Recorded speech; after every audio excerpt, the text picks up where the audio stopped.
বিদিশা বাইদেউ ছাৰৰ লগত ফচিলে যেন পাইছোঁ বুজিছা। কিয় ক'লা? নহয় মানে বিদিশা বাইদেউক চাইড চাবলৈ ছাৰে লগত লৈ গৈছে। কি বিদিশাক লগত লৈ গৈছে? তোমাক কোনে ক'লে? আৰে মই নিজে দেখিছোঁ আকৌ। বিদিশা আকৌ চাইডত কি কাম আছে? তাকেইতো ছাৰে এনে লৈ যোৱা নাই দেই। মোৰ দেখি বেয়াও লাগিছে, বাধাও দিব নোৱাৰিলোঁ। বিদিশা বা ছাৰৰ স্বভাৱটো জানেনে নাই? তাকেইতো এতিয়ানো বাধা দিবা কেনেকৈ?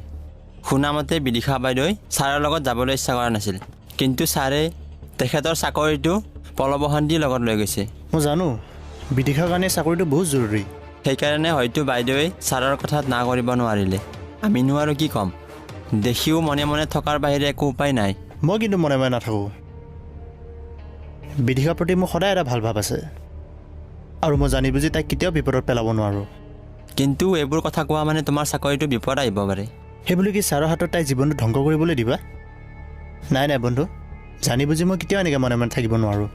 আজি যদি বিদিশা নহয়, তোমাৰ কোনোবা যদি ভণ্টি হ'লেহেঁতেন, পাৰিলা হয়নে এনেকৈ ছাৰ হাতত এৰি দিবলৈ? কিন্তু একো প্ৰমাণ নোহোৱাকৈ? প্ৰমাণ নোহোৱালৈকে ময়ো একো নজনাওঁ কিন্তু বিদিশাক।